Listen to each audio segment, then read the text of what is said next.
Good morning and welcome to Morning Joe. It is Friday, June 19th. Along with Joe, Willie, and me, we have NBC News and MSNBC contributor Shauna Thomas, co-founder and CEO of Axios, Jim Vandehei, and MSNBC weekend anchor Alicia Menendez. Good to have you all on board this hour. Today is the holiday Juneteenth, which marks the official end of slavery in the U.S. We'll be talking about the significance of this date and the president's claim that he is the one who made the day, quote, very famous. Nobody knew about it, actually. Did Willie know about this? Willie just got read in, I think, thanks to Trump. I mean, also, I don't know if you knew about it, Joe. Who's that? The White House. They put out, for the last several years, Donald Trump's White House put out proclamations and announcements on Juneteenth celebrating the day, but President Trump just learned about that yesterday. Well, this is very interesting. I don't know if you knew this or not, but Abraham Lincoln was a Republican. Donald Trump will tell you that's something that a lot of people didn't know. That actually, Abe Lincoln, who would have known that, was Republican. Another one, Civil War. What was that about? Donald Trump once asked. You would have thought they would have been able to figure that out. Right. So anyway, yeah, Juneteenth, a date that nobody really knew about until Donald Trump, according to Donald Trump. Also, the big decision from the Supreme Court blocking Trump's administration from shutting down the DACA program. It is the second surprising ruling this week from a conservative court.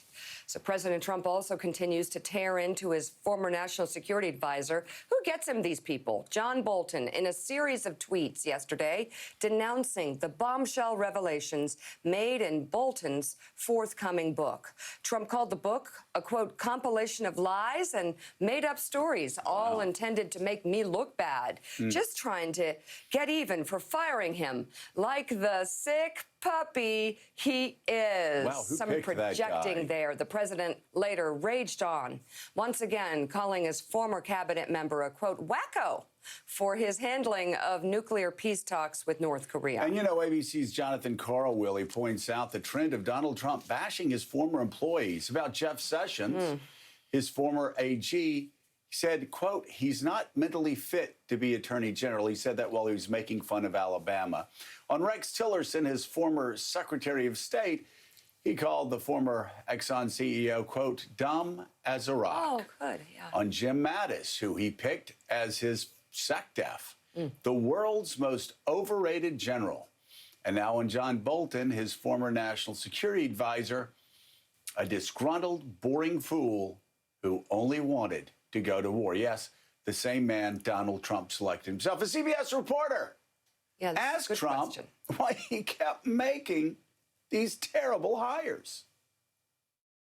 Why do you keep hiring people that you believe are wackos and liars? Patsy, let's go, please. No worries. Yeah, I wouldn't answer it either because there's really no good answer. As Charles Cook quipped on Twitter, quote, we should probably change our system so the president gets to pick his own staff. It's really not fair that this keeps happening to him, Willie. Yeah. Who pushes these wackos, these sickos, these losers, as Donald Trump would say? Who pushes these people on Donald Trump? Because we know it can't be Donald Trump, because Donald Trump said, I'm only going to pick the best people, the finest people, the greatest people. What's happened? Yeah, that's his famous quote from the campaign, the best people, which has come back to haunt him time and time again.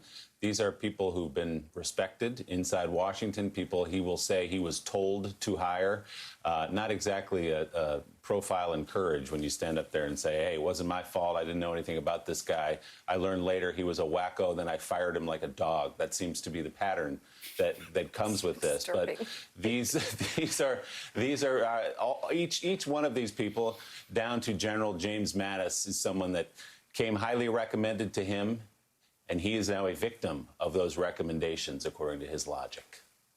And he was very excited about Mad Dog Mattis and let everybody know about it. He was excited excited about Rex Tillerson, said Tillerson was right out of central casting, was excited about Jeff Sessions. He and everybody around him said, Jeff Sessions is the most brilliant man in Washington. They said it. The smartest guy in the Senate. He gets whatever position he wants, Secretary of State, Attorney General.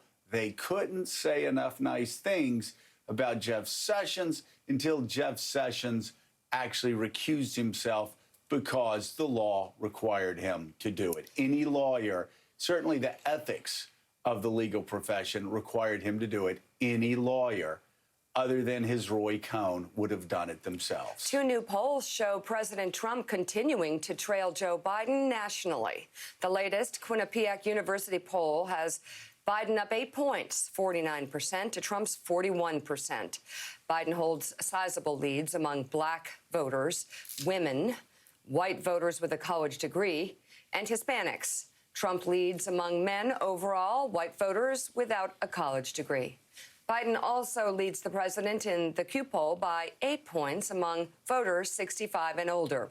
And a new Fox News poll has Biden's national lead over Trump at 12 points, 50 to 38%. The Fox News poll also notes that the president is underperforming his vote share among key voting groups he won in 2016, including white evangelicals by 23 points and rural voters 18 points. You know, Jim,